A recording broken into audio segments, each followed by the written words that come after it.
দক্ষিণ শালমৰা মানকাছৰ জিলাৰ 412খন বিদ্যালয়ত অনুষ্ঠিত হ'ব গুণোৎসৱ। বানপানীৰ বাবে জিলাখনৰ 412খন বিদ্যালয়ৰ গুণোৎসৱ স্থগিত ৰখা হৈছিল।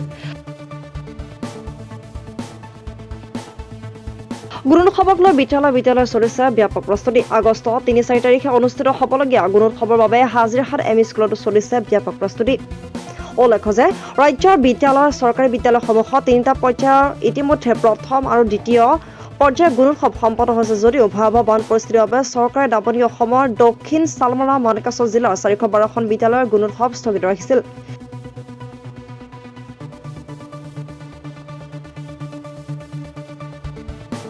ইতিমধ্যে বান পৰিস্থিতি স্বাভাৱিক হোৱাত পুনৰ জিলাখনৰ বিদ্যালয়সমূহত গুণোৎসৱ অনুষ্ঠিত কৰাৰ বাবে সাজু হৈছে শিক্ষা বিভাগ।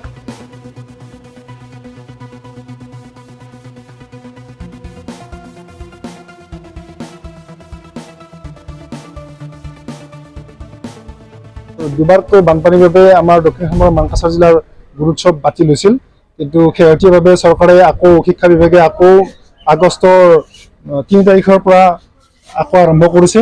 আমাৰ হাজিৰহাট এম ই স্কুলৰ 3 আৰু 4 তাৰিখে গুণোৎসৱ অনুষ্ঠিত হ'ব। আমি সম্পূৰ্ণ প্ৰস্তুতি ইতিমধ্যে সম্পূৰ্ণ কৰি তুলিছোঁ, কিন্তু আন্তঃগাঁথনি আমাৰ যথেষ্ট অভাৱ, বিদ্যালয়ৰ শ্ৰেণীকোঠা নাই। তথাপিও যিমান পাৰোঁ আমি বিদ্যালয় পৰিচালনা সমিতি ৰাইজৰ সহযোগত প্ৰস্তুতি সম্পূৰ্ণ তুংগত কৰি তুলিছোঁ। কিমান ছাত্ৰ ছাত্ৰী আছে? আমাৰ টোটেল আছে 200, এম ই স্কুলত আছে 292 জন। নতুনকৈ একত্ৰিতকৰণ হৈছে এল পি স্কুলখন আমাৰ একত্ৰিতকৰণ হৈছে যদিও হাজিৰাত জে বি স্কুলৰ তেখেতসকলৰ গুণোৎসৱটো এক্সট্ৰাকৈ হ'ব, আমাৰ লগত এম ই স্কুলৰ লগত নহয়। আৰু সেইবাবে আমি এম ই স্কুলে নিজাববীয়াকৈ সম্পূৰ্ণ প্ৰস্তুতি তুংগত কৰি তুলিছোঁ আৰু যথেষ্টখিনি ৰাইজেও সহযোগ কৰিছে আমাৰ লগত, আৰু জে বি স্কুলেও যথেষ্ট প্ৰস্তুতি চলাই কিনে ইতিমধ্যে কাম আৰম্ভ কৰিছে। আমাৰ যোৱাবেলিত দুবাৰ হৈ গৈছে গুণোৎসৱ, আমি A+ পাইছিলোঁ। আমাৰ ছাত্ৰ ছাত্ৰী স্থানীয় ৰাইজ সকলোৱে সহযোগ কৰিছিল। এইবাৰো আমি আশা ৰাখিছোঁ সকলোৱে আমাক সহযোগ কৰিব A+ পোৱাৰ ক্ষেত্ৰত। অসম চৰকাৰৰ ইতিমধ্যে দুবাৰকৈ আমাৰ পষ্টপন হৈছে বানপানীৰ কাৰণে। আমি এইবেলিও মোটামুটি পূৰ্ণ উদ্যম বুলিও ক'ব লাগিব, যিহেতু দুবাৰকৈ আমি আন্তঃগাঁথনি অভাৱ থকা স্বত্বেও বিদ্যালয়ৰ গাৰ্ডেন, এতিয়াতো গাৰ্ডেনৰ ফুল চুল একো নাই। এতিয়া বানপানীৰ কাৰণে কিছুমান বেৰ চেৰ খহি গৈছে, আমি ৰং কৰিছিলোঁ, ৰংবিলাক খহি গৈছে। আমি এই যে মেগাজিন যে দেখা পাইছে, এইটো নতুনকৈ আমি কৰিলোঁ। আৰু বানপানীৰ পিছত এতিয়া বাটপথসমূহ ঠিক হোৱা নাই, কি ক'ব?